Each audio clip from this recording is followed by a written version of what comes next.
What do you think is the future for us? Where do you think we're headed? I mean, I never would have guessed the beginning of the Civil War would be breaking out in Minneapolis, but it does seem like Minneapolis has been the hotbed of the uprisings over the last, since George Floyd.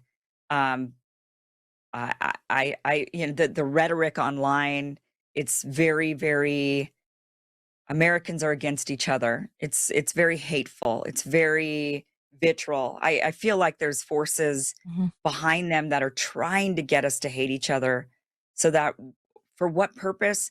Maybe to reel us into a civil war so that they could then do the new world order on us, like enact all kinds of Yeah. surveillance and take away a lot of our freedoms, tons of freedom. I mean, how bizarre is it that right now all these Republicans are arguing against the Second Amendment, essentially?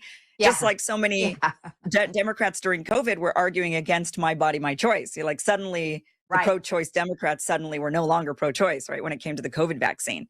I mean, it's just the Yep. hypocrisy, the flipping, the Mhm. where do you see us? Where do you think we're headed? Do you think we're headed to civil war? I think it's again, it's the political industrial complex. Look, they play Americans so hard.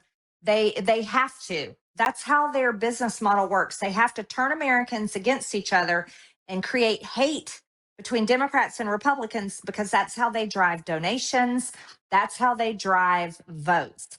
So it's the political industrial complex, and the media plays a part too because that's how they make money.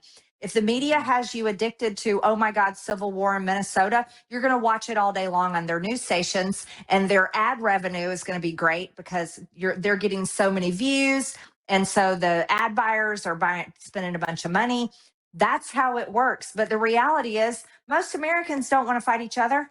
I mean, what people see on X is hyper focused political bullshit. It is Mhm. absolute bullshit. When people get off and put the screens down and put their phones out and you walk out and you talk to your neighbors and you go to the store and you get out in the real world, people actually want to get along. I mean, yeah, you're going to Mhm. bump into your occasional like Democrat that hates Republican that hates Democrat. Yeah, that's out there. But most Americans don't care about any of this crap. But I'm telling you, Yeah. and I can't reiterate this enough, they want to feed it to you. They want to brainwash you to the point where regular Democrat voters are like, some mom goes in her minivan and she's like all joined up into spotting and watching ice and all this stuff, that she ends up getting herself, or she ends up, I'm not going to say she got herself killed, she ended up getting shot in the head and she's dead. And then you've got this guy, what is his name? Alex Pretty. That looks Alex pretty. Yeah. Pretty was an yeah, he was a nurse and he was all these things. And then he ends up, I guess he lost his job and he gets so sucked into the madness that he's out there. And I'm going to defend his right to carry a gun all day long because I believe in the Second Amendment, period, shall not be Mhm. infringed. So I defend that guy's right to carry a gun, but ICE disarmed him. They disarmed him and then they shot him dead when they had him down on the ground. So I think that's a serious problem. But look at how these people are getting sucked in to these crazy protests. Well, guess what? I'm going to say our people are doing the exact same thing. They get so outraged and get so sucked into it that they will show up and get out there, and they're getting in fights with people on the ground in Minnesota. We saw the same thing during BLM. We saw the same thing with Antifa. We saw the same thing on January 6th. We see the same thing over and over again. But what Americans need to realize, it is the political industrial complex that fuels this and fuels your anger so much at the other side that people are actually dying for it. And you want to know how you stop it? Is you go, no, I refuse to be a part of this. I'm not going to be a part of this. I'm not going to go to jail. I'm not going to spend my money on it. I'm not going to lose my life for the love of God for politics. But what you do is, Americans need to force the issues that matter in politicians' faces. I would say health insurance is a pretty important one. I would say the fact that you're taxed on literally everything, from your car tag to your car insurance to your house. I mean, everybody's taxed on everything. I would say that's something to shove in politicians' faces. I would say data centers or something to shove in politicians' faces. And the fact that you need to protect our jobs and AI cannot replace humans. Humans matter. People matter. No, we don't want to be replaced by AI. I think it's when, and I'm just being really honest with you, Kim, it's when Americans stop getting sucked in, and it's hard. It's really hard. But when Americans stop getting sucked in and used and told, this is what you're supposed to be mad about. This is what you're supposed to care about. This is what you're supposed to fight for. We're going to fight for this. And you're not a loyal Trump supporter if you're not out there fighting for it. And you're not a loyal Democrat if you're not out there fighting for it. When people stop doing that and saying, no, F you, F you know what matters to me is the fact that houses cost too much money, rent is too high, we can't make enough money, my family's got to work 2 or 3 jobs, people's married couples can't have one spouse stay home and raise the children anymore. The dollar is shit. It's not worth anything anymore. And here we are at approaching $40 trillion in debt. I think when Americans get up and they shove that in the faces of politicians that they vote for and elect and say, no, we're not gonna get sucked in anymore. I think that's when it might change. But it's going to take Americans being really committed to do that. What's next for you?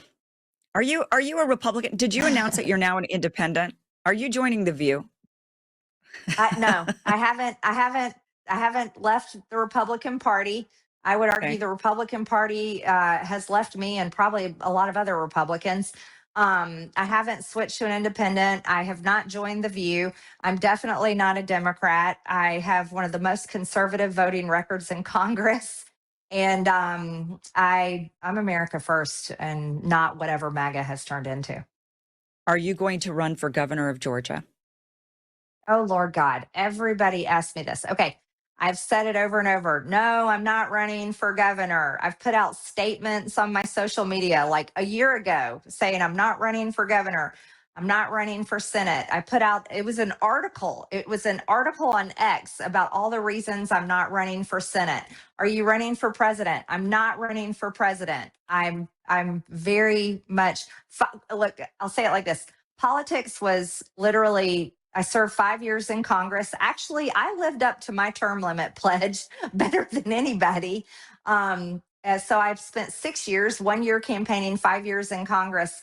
That was a very small percentage of my adult life.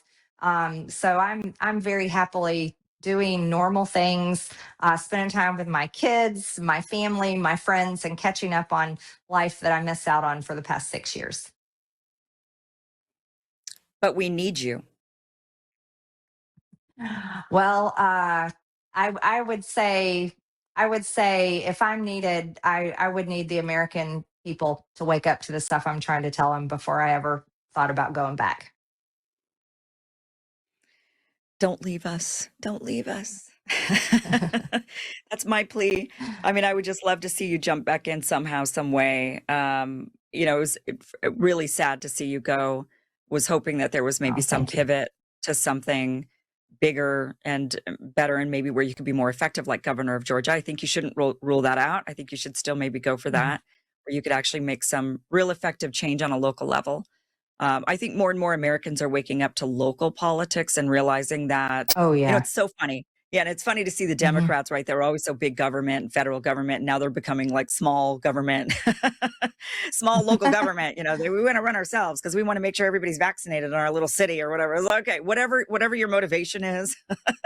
But yeah, it's a Right. good idea for each of us to kind of run our own enclaves because we're all so different. And we have different viewpoints. And the great thing about being an Mhm. American, which myself, I just moved back to Idaho from Los Angeles, and I was born Mhm. and raised in Idaho, is that I can choose. What's great about being an American is you can choose where you want to live that fits your political or your lifestyle, better, the way you want to raise your family or be surrounded by people with the same Mhm. viewpoints or whatever. And we have that freedom to do that. But I think more people are waking up to local, and I would just love to see Yes. you do something on the local level, like governor or so I'll just keep planting that, like governor of Georgia, Marjorie, governor, Thank you. Governor Taylor Green.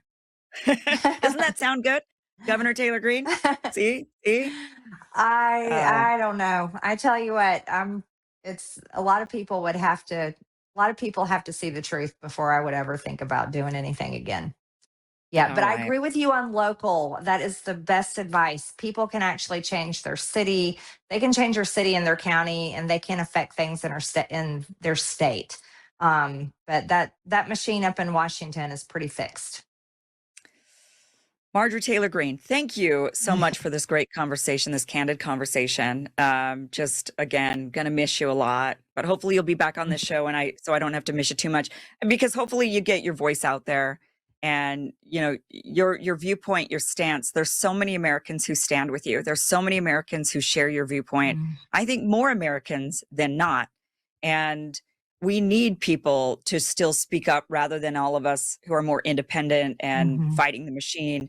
We don't want to go silent so that then the machine just, does its thing and Right. gaslights us all and continues to brainwash us. So hope to see you. So hope to still see you. Hope to still see more of you, Marjorie. So thank you You so will. much for being here. Really appreciate it.